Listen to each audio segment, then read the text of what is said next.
Good day, sweet world, and welcome to the No Dunks podcast on the Athletic Network.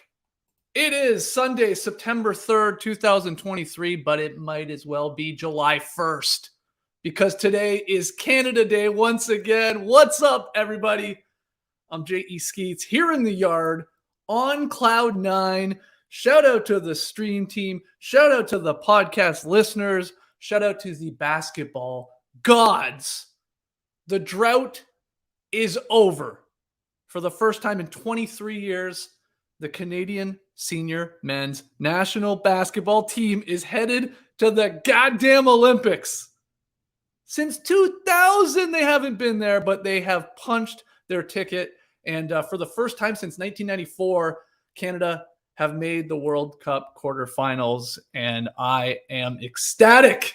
If you were joining us on playback this morning, you saw me living and dying with every bucket, every foul called, every decision. I don't think I've been that emotionally invested in a game since probably the Raptors championship run. I mean, that was wild. It was do or die to advance. It was do or die really to book your ticket to Paris. Otherwise, they would have to play in another qualifying tournament. No, they're in. They are one of the final 8 teams in the World Cup, and they are one of the 12 teams at the Paris Olympics in 2024. Yeah, I was already checking flights to Paris. That will not be a hard sell to Nora. Hey, you want to go to Paris next summer? I think she'd be in on that. But yes, cheers to everyone for joining me here live again in the yard on YouTube. Hit the like button. Make sure you subscribe while I take a sip. I've got a Modelo here. I wish I had a Labatt or a Molson. Man, what a game. What a wild game. Shai Gilgeous-Alexander scoring 30, including just clutch free throw after clutch free throw down the stretch to help Canada get the 88-85 win over Spain. The number 1 ranked team in the world, a team that is always, in play for a medal in all of these tournaments forever. They're so disciplined. They're so good. They're so smart. And Canada bounced back after that brutal, crushing loss to Brazil on Friday, where they really, really botched it and looked like, oh no, here we go again. But they rally. They come back in this one. They were down 10 at the half. They were down 12 at the end of the third quarter. And man, in other years, this team just folds like a lawn chair, especially against a team like Spain, but not this squad, and not because of SGA on this team and Dylan Brooks, who was huge, and we're going to get into it all. I actually just want to sort of go through the ending. If you didn't join us on playback, if you didn't watch it, it was wild. Canada was down 78-74. There's less than 2 minutes to go, about 150 left. SGA drives to the net, scoop layup. Go gadget arms it, gets it up on the rim. It drops. He draws the foul because he hits the ground. He sinks the free throw. 3-point play. Big. Canada within 1. Hernan Gomez, he gets fouled on the other end. He steps the line. He hits 2, so Spain back up 3. On the next possession, Dylan Brooks for Prime Minister, he drills a 3-pointer to tie the game with 1:12 left. Santi Aldama, who was awesome in this game, he was a little too concerned with SGA up the top. Brooks sort of set a pick, but slipped it. And there was just too many eyes, too much focus on SGA because you got to. And it gave Dylan Brooks just enough room to let it go. And this guy, man, the stones on this guy. He nails that one. Then on the next possession, tie game, Spain has the ball. The defense is locked in. They're switching everywhere. And Brooks is defending someone up at the 3-point line on the other side of the floor. He comes all the way down. He rotates all the way down to the baseline. He plants his feet. He tucks his hands behind his back and forces, I believe it was Alex there on Spain, out of bounds for a huge turnover. It was I thought at first a foul was called. I thought they called blocking. I mean, there was obviously some contact from Brooks, but they said it was a turnover. That gives the ball back to Canada. Again, it's tied. Give it to SGA. Everyone else get the hell out of the way. And he hit the Spanish defender with a cold step back jumper. I mean, it was dirty. It was a deep two. He was just on the line. They're up again, Canada, 43 seconds to go. They're up by 2. A Spanish shot then. Our playback like froze at this moment, but there was like a shot that was tipped away. I believe Dort got the ball, got it to SGA, and then it sort of went into free throw mode, and he just hit clutch free throw after clutch free throw. Spain scored a couple times, but for the most part, it was just SGA getting fouled, going to the line, knocking down 2. Just like no emotion, no problem. I'm not even sure he hit rim on his final 6 free throw attempts. Just swish, swish, swish. And in the end, Spain had a chance to tie it up. They had no timeouts left at this point. It's a 3-point Canada lead. They inbound it, and they actually got a pretty good look. And oh my God, my heart was dropping with that ball in the air. It looked good. It was on target. It just missed. Canada wins. And my goodness, it feels great. You can probably tell I am very, very happy. There have been so many brutal Canadian basketball losses over the years. I know 2 that are always brought up are the loss to Czech Republic, that tough loss to Venezuela where the officials had it out for us. Even that game on Friday, Dort, he is a 0.1 seconds too late on that 3-pointer in the corner, and they rightfully called it off, and they just played a bad game, and Brazil had an awesome game plan. But even losing that one, like Brazil got waxed by Latvia today. Like those type of losses, they've just been too common over 20 plus years here for this Canadian squad. And it's so nice to be on the other end, and you pull it out and you come back and you sort of shock a lot of people. SGA, like I said, like just special. I mean, it's so refreshing to have an elite guy on this team when you need a bucket, or at least like you have the confidence he's going to make the right decision and move the ball. So he was awesome. Like they don't win this without him. But Dylan Brooks, the hero, 22 points. This was good, Dylan. What will happen in the next game? Who knows? It's the Dylan Brooks roller coaster. But 22 points, 3 for 3 from deep. And 2 of those huge down the stretch. 5 boards, 2 assists, a steal, a block. He's playing with foul trouble the entire game and just was incredible. Skipping all the way through to the quarterfinals. Dwight Powell scored 3 times, all with this sort of like little flip over his head variety off the glass. All 3 of his baskets were the exact same. They were all big because we needed every single one of these points. He was good. Him and Kelly Olynyk, I think they got outplayed overall by the great Spanish bigs, but they held their own, and Kelly Olynyk hit a couple threes too. I mean, he had a bad game overall, but and he was in foul trouble, but I think he had 6 too. RJ Barrett, strange game. A lot of people were crapping on him. He sort of disappeared. He couldn't hit an open 3. There was a stretch where Canada, after they had somehow erased the deficit at the half, they gave it all back. Like I said, we're down even more heading into the 4th quarter, and they were getting looks. They were generating awesome looks, especially corner threes, and just nobody could hit one, RJ Barrett included. Now, I will say, though, it's forgotten in the craziness of this game, but he had a really good first quarter. He had I think he had 10, 11 points in the first quarter. He only finished with 16, so it sort of tells you what happened to him for the rest of the game.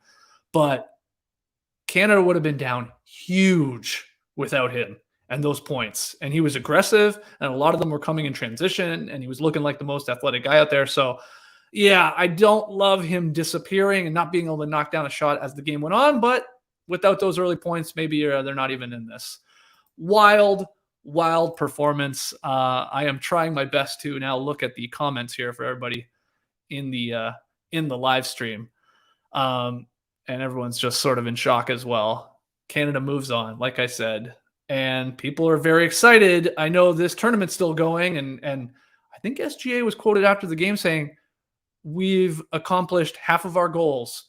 First half, make the Olympics. Check. Second half, win the World Cup." So, they're not done.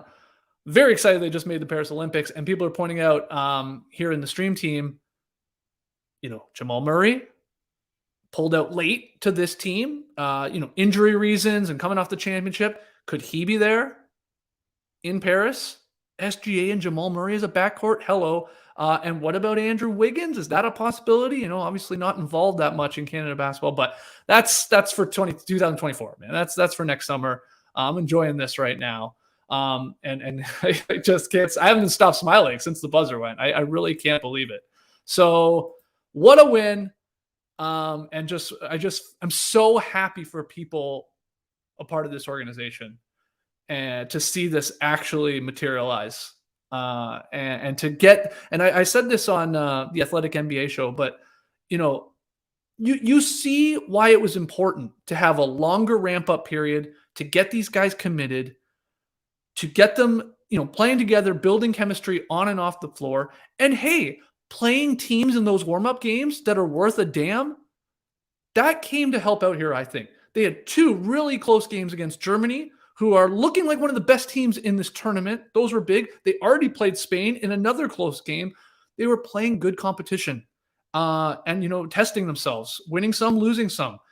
That, to me, you know, good job by again, Canada basketball to organize those games, and that longer ramp up time, I think, has paid dividends here. In addition to having obviously these NBA guys commit and you know, lose a free summer because at least a couple months. And also credit to people that have helped Canada basketball. I'm talking about players and coaches, really, leading up to this moment and to qualify for the Olympics. There's a lot of guys. I think it was like total like 33 guys that have helped in other games and in other sort of qualification games to get to this point. So awesome stuff.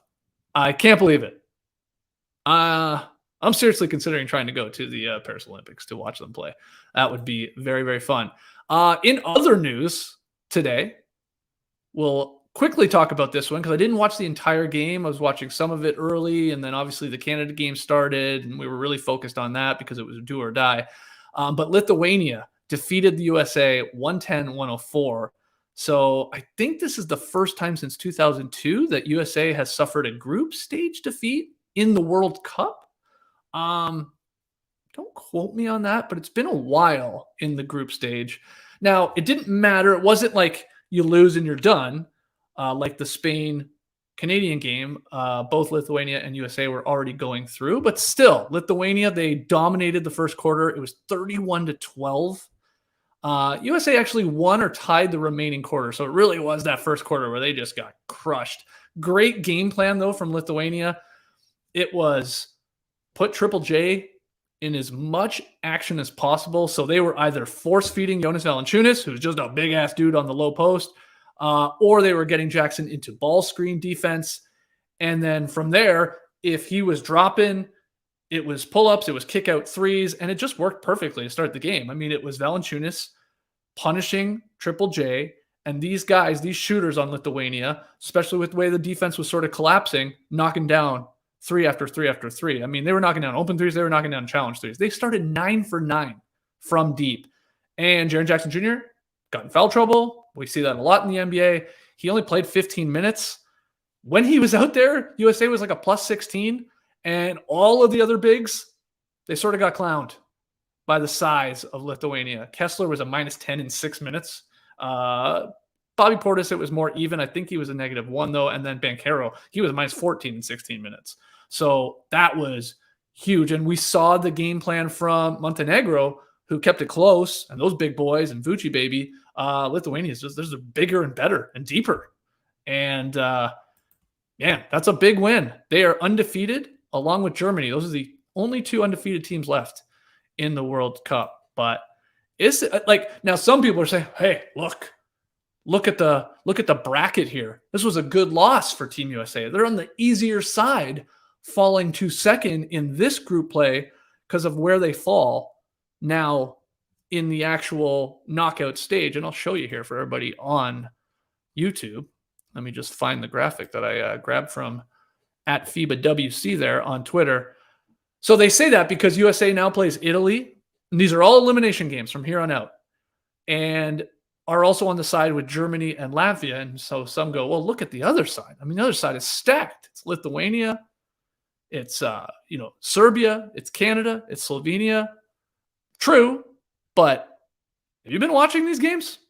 Italy, Like they're going to bomb away. Latvia, if they were to play them, holy crap, the lasers were on fire once again. And then Germany, like I said, have been one of the best teams in this entire World Cup. And some of those games are missing Franz Wagner. So I like nothing easy here. I don't think we're going to see many 30-point blowouts from here on out because we have a lot of just talented teams here and teams that can sort of like even be down 10 or 15. And as we just saw in the Canada game, can get back into it. So, sure, I guess I don't know. Is that better playing Italy than playing Serbia or, some other squad? Sure. Yeah, maybe it is. But I wouldn't assume that's like just a gimme because the last couple of games, Team USA they're good, they're talented, they're deep, but they look like a lot of other teams where it's like if no one's helping Anthony Edwards score, you're in a little bit of trouble. The size has been an issue. Austin Reeves got his ass handed to him today. Every time I was watching that game, he was getting his scored on. He was getting too small a lot by the big Lithuanians. So that's going to be fun. And these games, these quarterfinals, they kick off on Tuesday, okay? Lithuania and Serbia, that's going to be super early. We won't be on playback for that one. But Italy, USA, I believe starts at 8:40 a.m. So we'll be watching that one on playback. That link is in the show notes. And then on Wednesday, we got the other two quarterfinal games. It's Germany and Latvia, the Lasers. And then Canada, Slovenia. So yeah, we got SGA versus Luka coming up here. But we'll be on playback for that one too. So the second games of both those days in the quarterfinals will be on playback. And it's win in advance, which is very, very exciting. Just so everybody knows, I told you Canada is through to the Olympics. So are USA. Those are your two teams from the Americas region because we had the Dominican Republic lose today and Brazil also lost, like I said, to Latvia. And so that made it that if Canada won, they got to go to Paris, and they did. So USA and Canada. France is obviously the host, so they're there in the Olympics. Japan from the Asian region. Australia from the Oceanic region. South Sudan representing Africa, which is really cool. And then 2 Europe spots to be decided.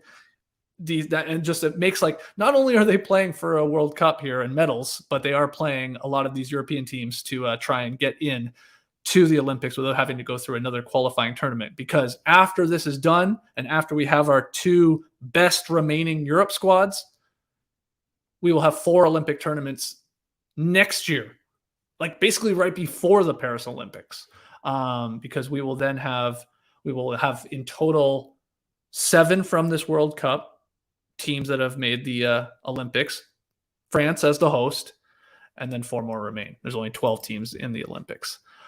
So that is that. Again, I'll jump here in the comments to see what everybody is saying. Who do you guys like to win this whole thing? Again, Lithuania and Germany are the undefeated squads. They both look great.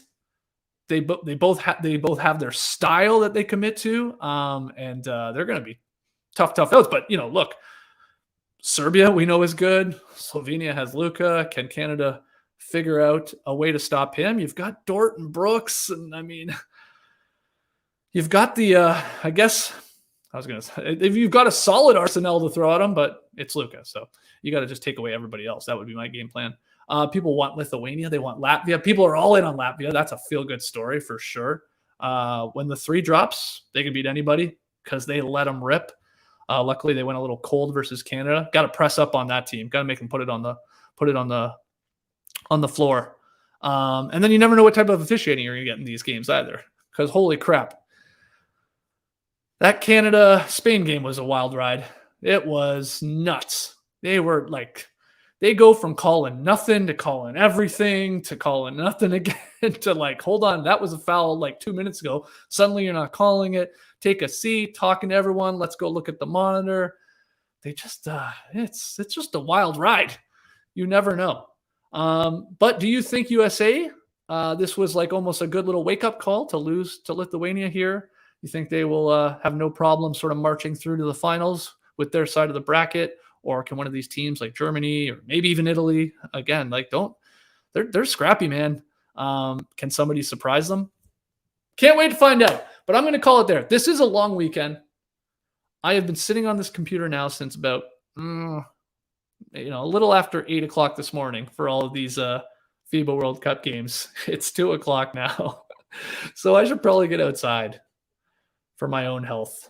But I am extremely happy with Canada, and thanks to everybody that's either tweeted in or DM'd in, or, obviously if you have my number, text in. This was like the Raptors winning the championship. I swear to God, I was starting to get, like, even my mom's like, your dad's watching the game. He can't believe it. What a comeback. My dad was watching FIBA basketball? What? It's crazy.